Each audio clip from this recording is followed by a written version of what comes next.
Hello, hello, hello. I am back. It's Millie Says, back with another video. And if this is your first time joining, please feel free to subscribe to the channel, like the video, share if you find this information informative, and just enjoy. My last video, I talked about the 7 learning types or learning styles. And I wanted to do that video because I actually most importantly, wanted to do a video about metacognition, which I will talk about today.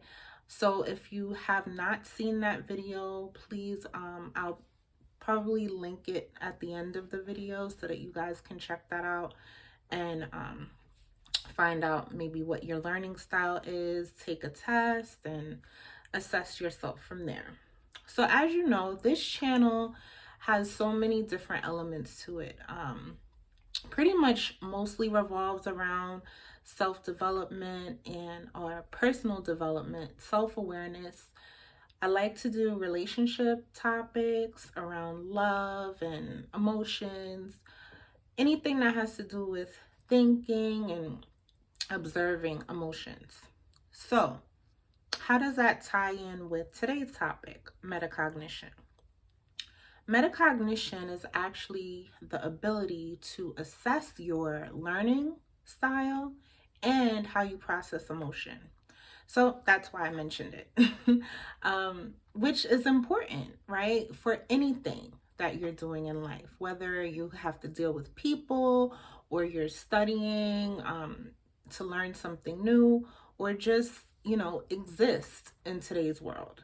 You have to be aware of how your brain works.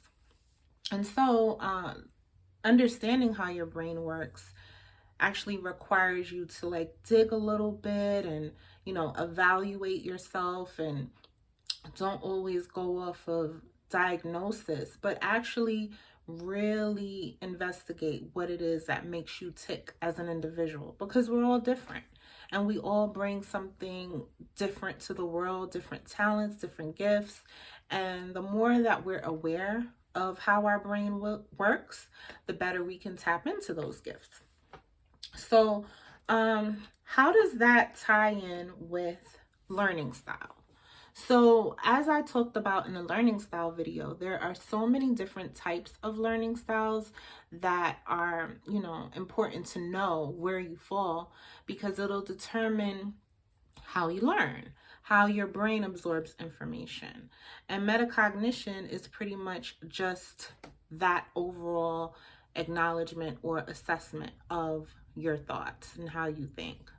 So as far as emotion is concerned, acknowledging and identifying how your brain processes emotion is important, because without you knowing, it's going to be very difficult for you to control your emotions, because you won't know, what set those emotions off. Some people get really overwhelmed by crowds or loud noises, or, maybe even picking up on people's demeanor or their attitudes, how they're spoken to. And so it's important to assess what those triggers are if you want to learn how to control them and improve yourself.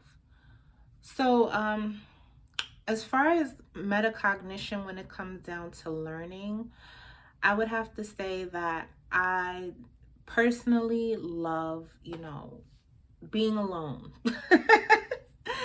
I love, studying alone. I love learning alone because I can't deal with noises. I can't deal with distractions. I get distracted very easily.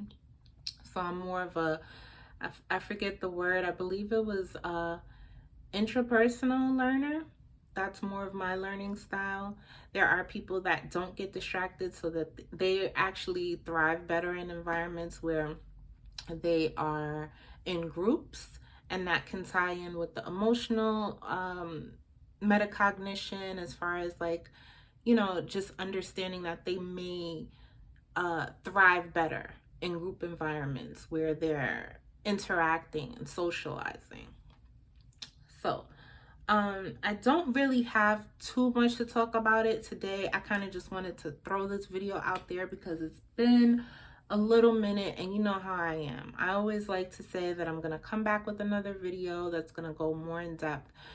The other topic that I want to talk about is neuroplasticity, which I'll probably wind up doing tomorrow, or kind of tie in neuroplasticity with metacognition. So stay tuned. And if you like the video, like, comment, share, subscribe, all of that stuff, and hope to see you again. Bye.